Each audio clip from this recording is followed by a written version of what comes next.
All right. Hi, everyone. Sorry about this, but, you know, it's tough with our schedule, and I'd rather do this than have a evening class or something like that. So I'll do each question individually, go in order, try some of them, but, you know, watch. I'll tell you which ones to watch and so on. Let's start with this first one. We're going to finagle this so that we can figure it out. We want to go through our guessing and checking, right? Oh, is it the ln of the bottom? No. Do we want to rewrite it as 4 minus x squared to the negative 1/2? No, that's not going to help because we still have to deal with the chain rule and there's no x there.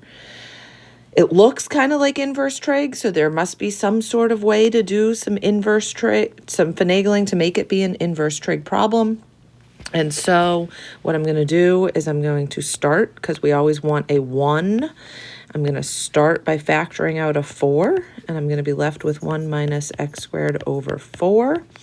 And then, of course, we know all of our rules for our square roots, so I can change this into 1 over root 4, and then I can have 1 over the square root of 1 minus, and I'm also going to rewrite, so it's x over 2 all squared. Luckily, this piece I now can recognize as being arcsine. And so that is going to be arcsine of x over 2.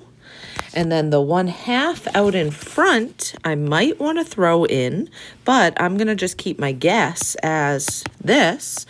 When I do the derivative, I'm going to get exactly what I wanted. And then I chain. Oh, and hey, look, there, my 1/2 shows up.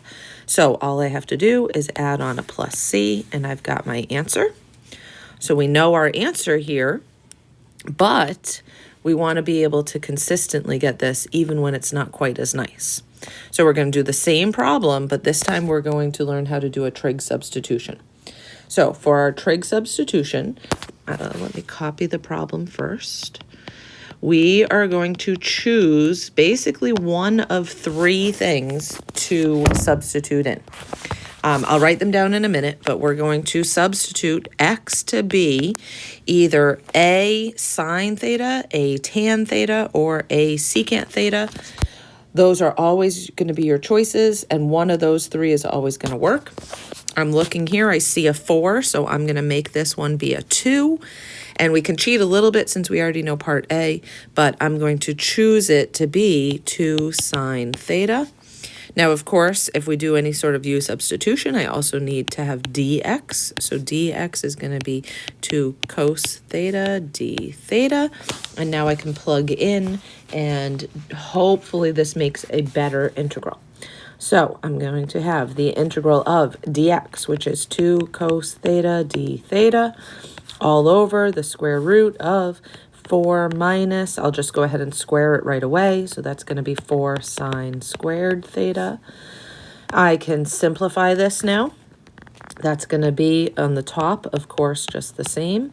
On the bottom, I'll write it all out for this first one, but generally after that, I'm going to just leave it. First thing I'm going to do is factor out my 4.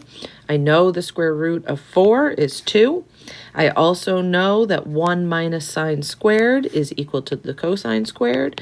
So I have the square root of cosine squared. The square root of cosine squared is just cosine, which cancels with cosine. 2 cancels with 2. And so I have the easiest integral to do. If you want to throw in a 1, I just need the integral of 1 d theta. So of course I know the answer to this is just going to be theta plus c. But now we have to pause and go back because I don't want theta. I want everything with x's, since that's what my original problem had. And so now we're going to take our original statement and we're going to go back and we're going to draw a actually, sorry, we don't have to here. I am going to get theta alone by getting x over 2 is equal to sine. And now, of course, if I want to solve this, I'm going to take the arcsine of both sides. So that means that the arcsine of x over 2 is equal to theta. I just substitute that into my answer here. So I get the arc sine of x over 2 plus c, which of course we already knew was the answer.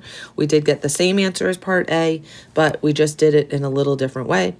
If you had a choice, I would absolutely choose the maneuvering. However, there was going to be some that you can't do just by maneuvering, and so we'll see that in the next question.